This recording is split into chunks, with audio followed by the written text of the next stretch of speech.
All right, guys, let's do a quick update. It's going to be quick because I had to turn off all the fans because it is hot in here, but I can't record video with the fan on. So, what do we do? Why do I have body clips out? Well, as you know, a couple months ago, I thought I was ready to fire it up. Had fluids in it and everything, and we weren't getting power to the ECU. So, it took me a while to figure it out. I wasn't very motivated to work on it because it's hot at the shop.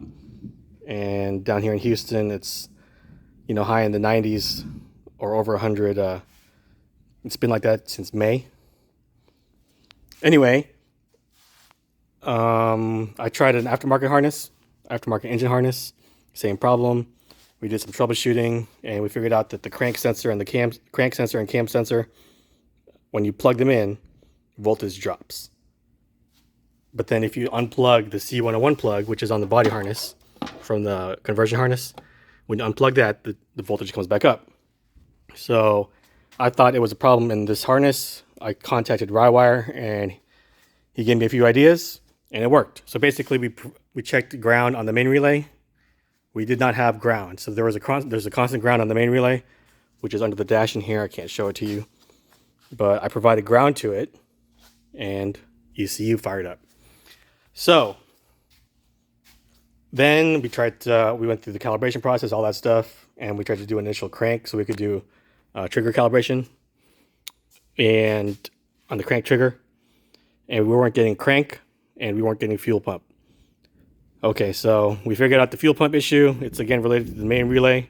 For whatever reason, the computer is not talking to the main relay to close the circuits. So we are manually closing them ourselves with ignition on with a relay, a conversion adapter. So that covers the fuel pressure. We had some fuel leaks yesterday. I was leaking on this AN fitting, this NPT plug, and the inlet here, supply for the fuel filter. So those are all fixed. We got the fuel pressure dialed in at 50 psi.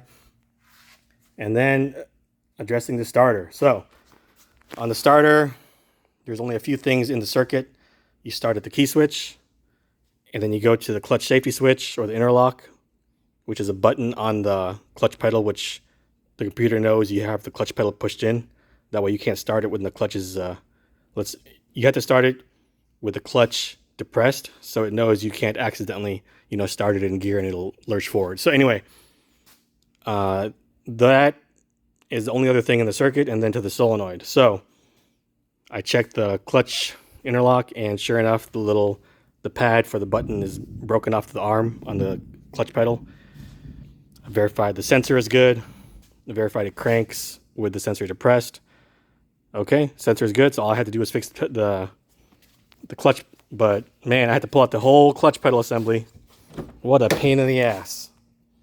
I wish I would have had the dash out, but pulled out the whole clutch pedal assembly to get to it, just so I could put a little sensor pad, a landing pad for the button. There's a hole in the arm so that whenever it breaks, it defaults to open, so that way you can't start the car on accident. Bullshit safety stuff. So I just put one of these through the hole. Basically, it replicates the original part. It just fills the hole and gives a pad for the button to hit. So that's good. It cranks. I don't want to crank it too much, but it cranks hard. It's a good starter. I did check the starter before I put it on the car, so I was pretty confident the starter was okay. But anyway, so that's where we're at. We got crank. We got fuel pressure. We already have TPS calibrated. Map sensor is calibrated. Now we want to verify that our timing is good. So we're going to compare the scope on the crank trigger and the cam trigger.